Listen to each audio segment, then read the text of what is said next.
Hello, and welcome to Mental Health Matters podcast. I'm your host, Liz Lang, and I'm here with Dr. Mark Burton. In this podcast, we will talk about all things mental health. Thank you so much for joining us.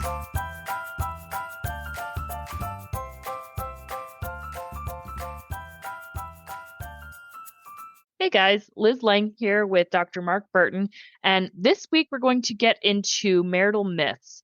So this comes from an article titled Overcoming Myths About Marriage by Jeffery H. Larson. And I want to start off by just letting listeners know that if they want to look up this article, they certainly can. And so Jeffery H. Larson, he is a professor through BYU. And so I just want people to be aware that he is doing this through the lens of his religion. So there's still a lot of really great stuff in here that you can take away from it. So if you're not religious, I think there's still a lot of really good information in this article. I just want listeners to be aware of that. Mark and I haven't talked very much about this article. So I'm really excited for this because he's got some thoughts and opinions, and I do as well. And so we're going to get into that. You know, I always have a lot of thoughts about marriage. So Yes. When I read this, I didn't know that he was a professor at BYU. I didn't pick up any religiosity in this, but maybe I missed it. But maybe it's in the body of, because all I'm seeing is a summary of Okay. The myths. So it could be, you probably read the article and it may be contained in the article, but in the summary, I didn't pick up anything about religion. There isn't an overtly religious tone to this article. The whole thing, it's not overtly religious, but I guess he's coming at it from the perspective of a religion that he very firmly believes in. I mean, he teaches at a religious university. And so, I guess I want listeners to be aware of that. There's some good information in here. Now, there's also a total of 10 myths. And because we love to talk, we're not going to get through all 10 of them. We might. You know what? All right. Have a positive attitude. Have a positive attitude. I agree. We probably won't get it. I'm just kidding. I am positive that we're not going to get through. We're not going to get through it, that we love to talk. So, right. But if anybody wants to go through and read this article, I will have it listed in our show notes so they can find that. So one of the things I want to say at the outset, I might come across being critical of this. As I look at this, my only criticism is really in his style, which isn't a very good criticism. So sure. I do agree with most of these. I think there's one that I wouldn't put in there. But other than that, we'll talk about it. But I think it's mostly his style that I'm disagreeing. Although I wonder, when I read this, I wonder how much actual marriage counseling this guy does. My guess is not very much. Okay. A lot of college professors will have a side gig going on, right? But it's usually one or two or three couples a week at the most. Okay. Yeah. Okay. Yeah. So this is all just good information for listeners to keep in mind. So I think it's good information. I want to say that, even though I might be critical, I think it's good information. Yes, and I think because these are overcoming myths about marriage, I think these are going to be especially helpful for couples who are either getting married or newly married. But I think some of them can be helpful for even long-term couples. I think they're, long-term couples might say, oh, yeah, I fall into that one. And so this first one that we're going to start out with was definitely a myth that I believed in when I first got married. So that's what we're going to start with. And it's the ESP myth. And so the myth is, I hear this often. I really do. The myth is, if my spouse loves me, they should instinctively know what I want and need to be happy. Oh, I did that. My first year of marriage, I very much did that. I was like, Curtis should just know. Like, he should know when I'm upset, and he should just know why I'm upset. He should be able to tell because he loves me. No, that's not the way it works. I'm curious where this myth comes from. I haven't been able to figure that out, except if somehow maybe culturally the power of love, or that love transcends everything. Like, if I love you, then I'm going to know everything about you, which just is never true. No. One of the things I love about being married, 46 years now, is that there's still stuff I learned about Lindy and Yeah. about childhood and her life. I mean, they're new things that we haven't talked about at all. I think it's a destructive myth. Well, maybe that's too strong. Harmful because if you believe in that myth, then you often wait for your spouse to do what you want them to do, Yes. or that, I mean, I hear it in like for gifts, even. I shouldn't have to tell you what I want, or a date. I shouldn't have to tell you what we should, what I want to do to go out on a date. You should just know and plan it.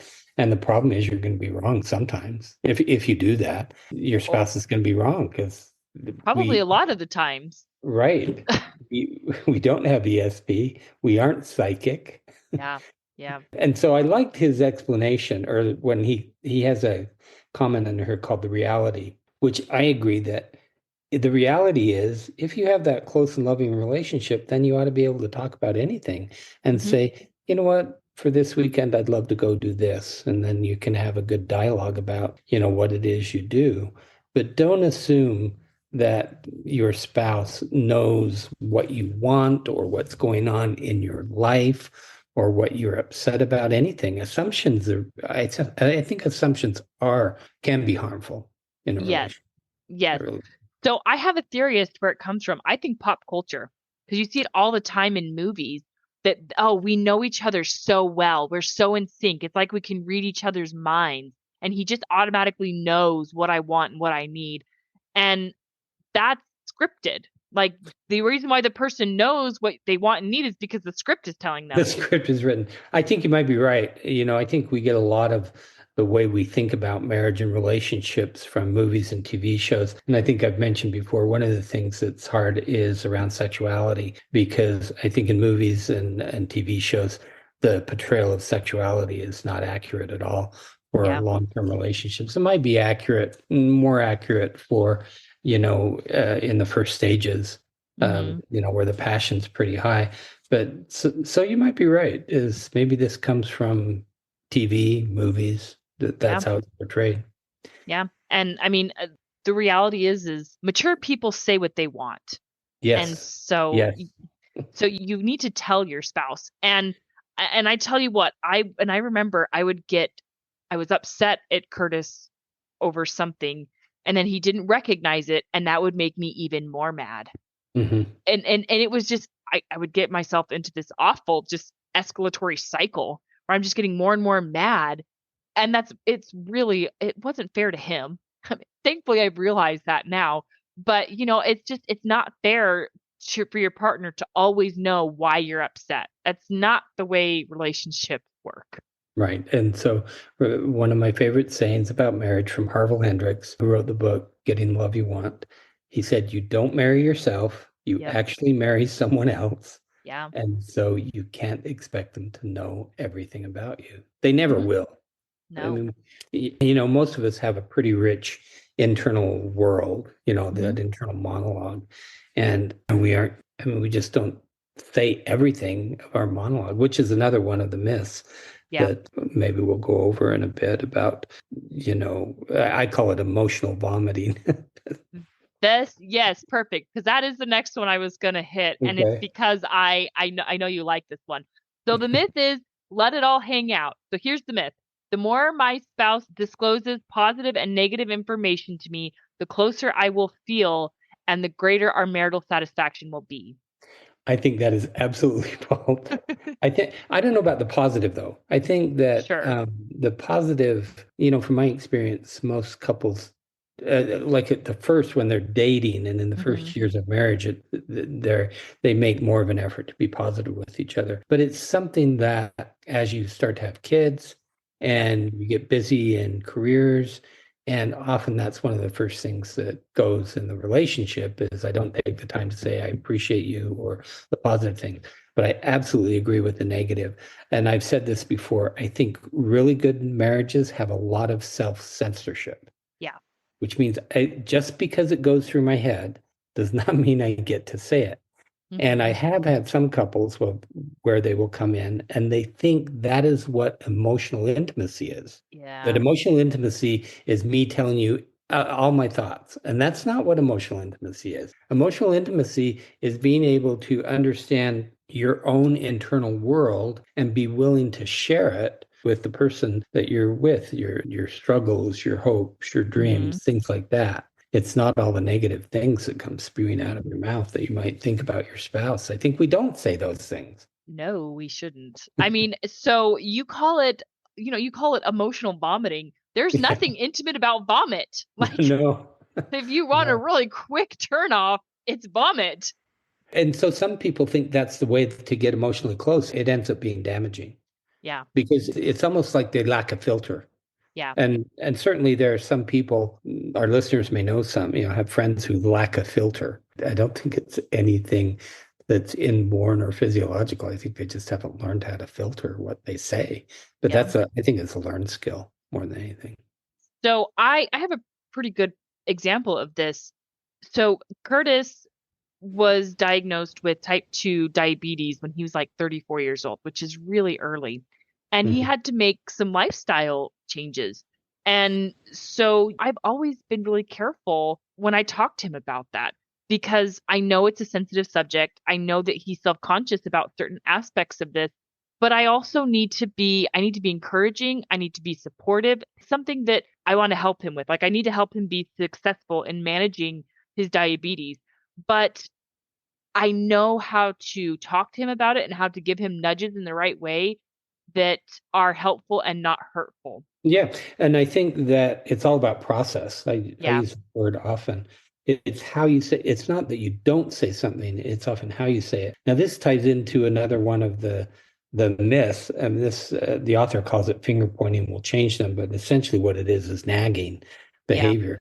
Hmm. I think that often if, it'd be pretty easy if your spouse, say, had type 2 diabetes, that you would then monitor everything that's going in, his mouth, and you're saying, don't eat that, do eat Yep. that, and nagging it. And that's never helpful. No. It's just not. And so the trick is how do you figure out a way to be a positive influence and to be positive in those things that are working, I think Hmm. is one of the keys. Negativity just doesn't work that well. But being positive and pointing out the positive things to someone that typically does work well. So I think it's all about process.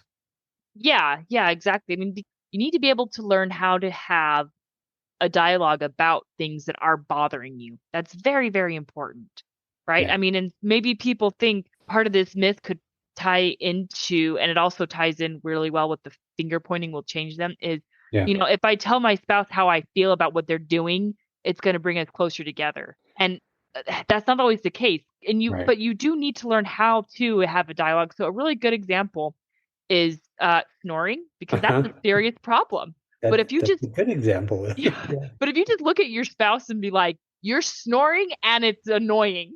Like, I mean, that's not a very kind way. But I mean, because I've told Curtis, because he does snore, and I'm like, Uh, look, you're snoring and it's affecting my sleep. We need to do something to figure this out because, the and key you just said though, we need to figure it. So you yeah, approach it more as a team, yes, which is, yes, you're doing this, but it's affecting me. How can we work together to solve it? yeah, And what can we do? And so I think that a lot of it is that it's the process of saying, I am there with you to figure this problem out. yeah. So I want to be clear, just that, it's not that you never say anything that might be construed negative, it's how you Hmm. say it. Yes, So if there's some sort of, snoring is a big problem. I yeah. hear that a lot. And it's important to realize there are things that people can do Hmm. to, lessen the problem. I mean, in the end, I think that if couples need to sleep in different rooms, it's long term, it's more important that you get good sleep. Yeah. And if couples do that, then they just have to make extra effort, when they end the night together and things Hmm. like that. How they end the day is different, but it's a solvable problem. Yeah. Sleeping in two beds is a solvable problem for Right. me. I think you also need to be able to have a conversation about behavioral changes that you maybe Right. would like, or behaviors that are problematic to you. So if your spouse is repeatedly doing something and you don't appreciate the way that they're doing it or something that they're saying, you need to be able to talk about that. And so, I think that's where I statements can come in handy is you can say, so you did this And I know you maybe didn't mean it that way, but this is how it made me feel. Right. This actually ties, as we talk, we're kind of covering all these I different know. myths in different ways, because this is the Yes. second one, which is I'm good enough just as I am myth. Yes. Yes. Now, this is the one where I had some trouble with the words he's using, Okay. because I think I am good enough just the way I am. But that doesn't mean that you don't talk about behavior. And Right. I think been pretty clear. It's never about love. When I see couples in my office, in fact, I don't, in all the couples I've seen, they love each other. They say they love each other. It's the behavior that gets in the way. I think Yes. there's only been one couple where the wife came in and said, I do not want to be married to that man, which I figured, okay. Yeah, that's the end. But the vast majority of couples who sit on my couch want help in changing ultimately what it is, it's behavior. They don't need help changing how they love each other.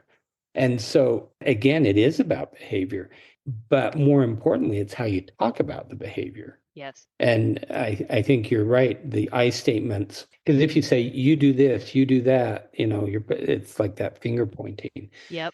But if you say, when you do this thing, this is the way it affects me. Yeah. And this doesn't, it doesn't feel good, or, it could be emotional. It could be, maybe it's impacting the way I get my job done, things like that. But you go into, this is how it affects me. And this is why I would like to talk about how we change that. So again, I think we are good enough the way we are, but to me, that doesn't mean behavior. Okay. Yeah. I separate the two. I can understand that. I mean, you shouldn't marry someone you want to change, Because right? it's not going to happen. It's not going to No, work. it's not going to change. And I mean, I would hope that you would never try to do that. I mean, because you need to love someone for who they are, Right. and you need to not try to change that. But I mean, I think that there are behaviors that can crop up that can be problematic, right? Hmm. I mean, that certainly happens. I mean, because we're dynamic through the lifespan. And so all of a sudden, maybe your spouse is starting to have this new behavior. And if you don't like it or you don't appreciate it, or if this new behavior doesn't work for you, you've got to be able to talk about that. Right. And then the other thing that comes to mind is often, sometimes I'll see couples where, for instance, the example is smoking cannabis, or, Hmm. using cannabis. And as the couple, they're young, they're together, and they might even use the cannabis together, or, one might use it much more than the other, and the spouse is okay with it. Hmm. When that changes is when they have kids. Yeah. So at some point, a behavior that you're okay with becomes a behavior that you're not okay with. And And so yeah. you need to talk about it. But I think that when you start a relationship, I think you have to have some foresight in, it's not like you're going to marry every person you date, but you have to think about, what would this be like if I were married 20 years with this? Yeah. Or Yep. what would this be like if we had kids together? Would I be okay with this behavior? Yep. Because if you're not, do not make the mistake of thinking you can change it, because you can't, or Yes. it will cause a big problem.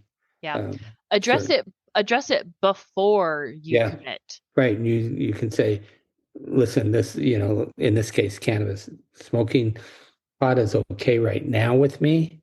It's not going to be okay with me when we have kids. Shall we talk about that? And at Yeah. least you put it out there. But still, I mean, something like that, any type of substance use habit, be Yep. really wary of, just because those are hard to change. Mhm. I mean, some people can quit just because they have kids, but that's just an example of a behavior that might be okay when you're dating or when you're married without children. But there are other behaviors that aren't okay when, Mhm. as the marriage progresses. Yeah, correct. Okay, so this next one I definitely want to mention because I want to get your thoughts on this because I had some opinions on this as well. And so I want to compare notes here. So it's my feelings have to change first. So the myth is I must feel better about my partner before I can change my behavior towards them. So I run into this all the time. I actually have strong feelings. I think I've talked about, maybe I haven't talked about it. But if here I'm holding my hands up. Our listeners obviously cannot see my hands. Right, right. But if you divide the brain, into two parts, Hmm. let's say the behavioral part, and then on the other side would be cognition and emotions. Hmm. And there's a two-way street that goes between those, meaning our cognition influences our behavior, but our behavior also influences our cognition and our emotions. And what I find with a lot of couples is they say, well, I'm not going to treat him well, him or her well, or I'm not going to be loving until I feel it inside. And the Okay. problem with that is it takes a very long time. And as I've said before, to change the brain, you can only change the brain through behavior. Yes. You can't change the brain through thinking, okay, I will love or, have better feelings for this person. And so I am a real advocate in, people call it different things. Fake it till you make it is maybe one way that people think of it. Let's say you define a behavior, like if I were madly in love with my spouse, how would I treat him or her? Right. And you write that down in behaviors. Okay. And you could come up with behaviors of, if I'm madly in love. And then what I say is, then do that. Start doing those behaviors because our brain hates inconsistencies between those two parts. Mm-hmm. And so if you force the behavior, guaranteed, this is one of the few things like you can actually guarantee over time, the cognition and the emotion will change because it will shift to align with the behavior. And it's hard. And people, what I hear is, oh, it doesn't feel real. It doesn't feel authentic. And I say, fine, you're right. It doesn't feel real and it doesn't feel authentic, but it will Yeah. eventually. Yeah. So I think that if you wait, that is a myth that is damaging. I'm going to wait until my feelings change. You're going to be waiting a long, long time. Yes. I think you have to change your behavior. Yeah. Okay. So here's what he says about the reality. And it's this Mhm. very first sentence that I kind of got hung up on a little bit. And it says, part of being married is learning that you sometimes have to do things for your partner that you would rather not do simply to please your partner. I agree with that. Okay. So the wording, and so his point is exactly what you were saying, right? You have to change the behavior before you can change the emotions. Right. But here's an extreme example of Okay. this that I think he's talking about. That sometimes you'll have a couple, one, and maybe they have two or three kids, and one wants another child. Hmm. And there's no compromise. Yeah. One wants another child, the other doesn't want another child. Well, you can't have a child. Hmm. So in that case, I think you have to have a pretty good dialogue, and this can go either way. For instance, I could say, okay, I'm going to give up having a child, but you could also say, okay, for my spouse, because I love you and I know this is important to you, I'm going to give you this gift. And so you change the behavior, essentially, change the way you think, because it's something you're giving to your spouse. But again, I want to be clear, it could go either way, because the one wanting the child could say, you know what, for you, I'm going to give this up because I know it's important to you. You don't want another child. So I think that there are times when we do things Yes. that we would not necessarily want to do, and we do it because it's something our spouse wants and it's better for the relationship. So Okay. And so here's kind of how I view this. I view this a little bit the lens of sexuality, right? okay. That's And harder, I think, but go ahead. okay. And that's kind of where I got a little hung up on it. And I'm like, I don't really like this.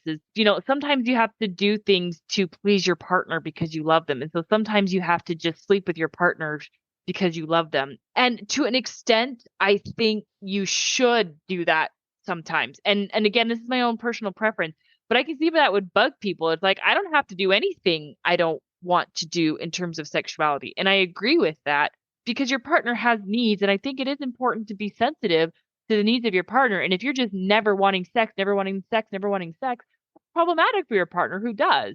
And Right. so there's a balance. You do need to sometimes just, you need to be sensitive to your partner's needs. Right, but I think sexuality is a different case, and here's why Okay. I think it is so, is because you really should be a sexual team. It's not something Okay. I'm going to do this for you one time. I think what he's talking about is like one or two time events that I'm going to do this for you. For instance, Okay. I'll go to a social event with you. I don't want to go to the social event, but I know it's important to you, so I'm Yeah. going to do that for you. Sexuality is different and it's something that should be ongoing. Now, if one doesn't want to have sex with the other person, that really indicates something deeper is going on. And so it's more complex than Mm, just saying, I'm going to have sex. I think you really need to understand what's the reason I don't want to have sex with you? Is it because you aren't nice to me? You're mean? There are all sorts of, do we not feel emotionally close to each other? Things like that. And so mhm. I think sexuality is different just because probably the best way to describe it is I think it's much more complex Okay. and Yeah. it's ongoing and you should be a team. You should be a Mhm. sexual team. Okay. All right. So here's the next one that I want to get into, and that is keep quiet and do it alone. Okay. I So don't understand why this is a myth. Go ahead and talk about it. And then I couple don't get it. I've never heard this one. so the myth is couples should keep their problems to themselves. In this article, he talked about, talk to a friend or a family member or someone you trust. I'm like, no, don't do that. Please don't do that. I don't understand why this is a myth. I have never heard Really? anyone say this, Okay. I don't ever. know. Have All you right. ever talked to someone, people you know who are married, who you think might have that attitude, keep quiet and do it alone? I don't I know. that I don't I think I'm mhm. baffled, honestly. Okay. One, I agree if it is a myth, it's not a healthy one, but the way he solves it, get trusted others to help you.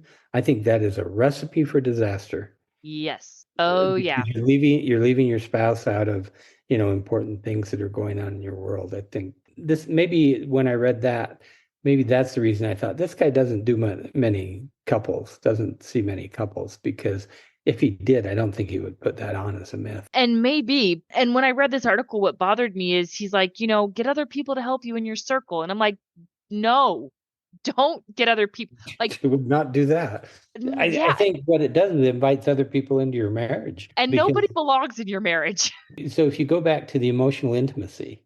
Yeah. So this is part of emotional intimacy Hmm. is that I can talk to you about my problems. I'm not going to keep quiet about it. I'll talk about it and I'll ask how can you help me? Or maybe I just want you to hear it. Maybe I just want you to have the validation and the empathy. I don't need you to solve it for me. Hmm. And listeners, if you go and read this article, please do not pay attention to number 10.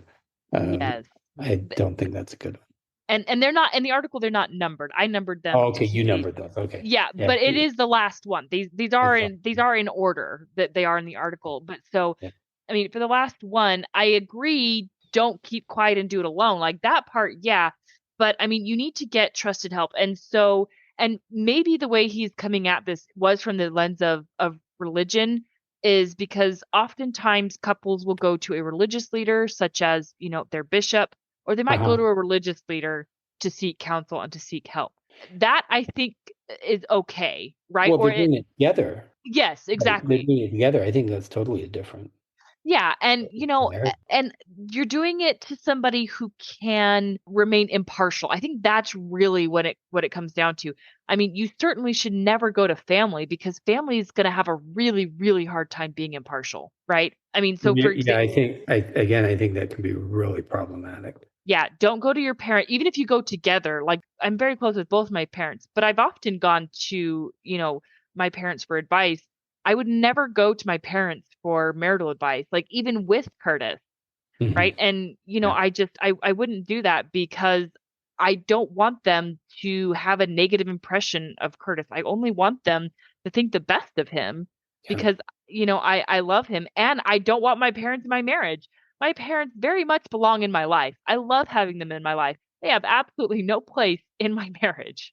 That's why if you can afford it, a marital therapist works because they're a third Yeah. party that Yes. doesn't have, once you leave the office, they don't have that interest in either Hmm. one of you.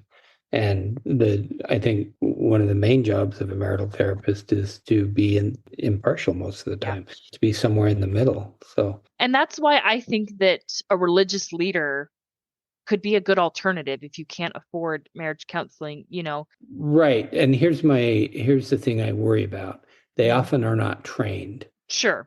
So they Sure. lack training, and I've heard some horror stories about couples Yeah. going to religious leaders. So I think it depends on the quality of the religious leader, I suppose. Yeah. Well, okay. And I know in the Church of Jesus Christ of Latter-day Saints, oftentimes a bishop, if a couple comes to them and they're struggling, Right. he can refer them to a counselor, Right.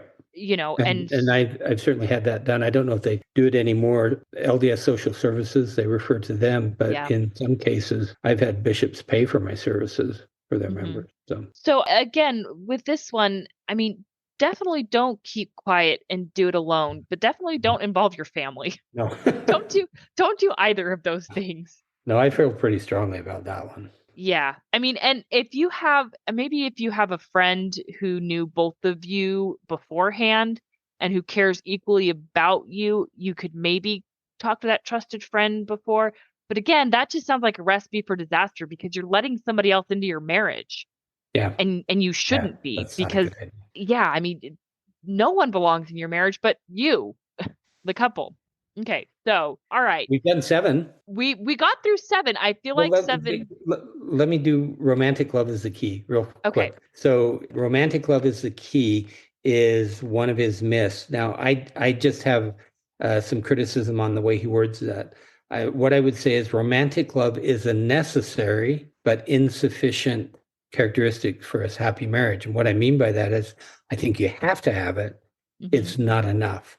And what he goes on to talk about, he calls it compassionate and altruistic love. To me, I think he's probably talking about more of a friendship. Yeah. And John Gottman in his research clearly shows this, that having friendship is the basis of a good, strong marriage. And so you have to have that first. So I agree, romantic love, if all you have is romantic love, that's not going to cut it. Yes. But it's rare. I don't know that I've ever what I see mostly are couples who come in and say we're great friends, we're having trouble with romantic love. I Hmm. see actually the opposite. Yeah. And so I think maybe the myth I would put in that place is friendship is, if you have a good friendship, that's enough to sustain the marriage. And I don't think it is. Yeah, I You need agree. that one. So I want to tie that into another quick one. So marriage is the ultimate answer. Yeah. Marriage can fulfill all of my needs. And I think this was another one that I fell into. You cannot expect your partner to fulfill all of your intimacy needs because that's not healthy and that puts too much burden on them.